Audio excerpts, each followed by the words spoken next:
देखने में दुबली पतली मगर हौसले चट्टानों से भी बुलंद।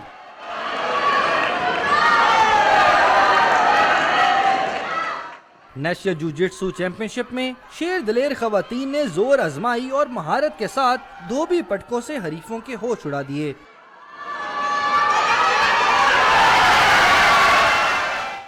जुजित्सु से खवातीन के एतमाद में इजाफा होने के साथ अपना दिफा मजबूत बनाने में भी मदद हासिल होगी।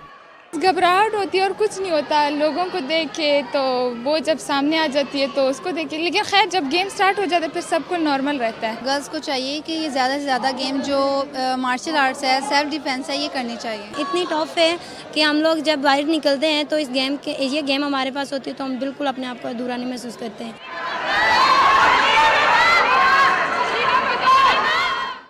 National jujitsu and belt wrestling championship में मुल्क भर से 14 टीमें हिस्सा ले रही हैं, जबकि फाइनल 3 जनवरी को खेला जाएगा। कैमरामैन अनवर खान के साथ अबू बकर बिलाल, डॉन न्यूज़, लाहौर।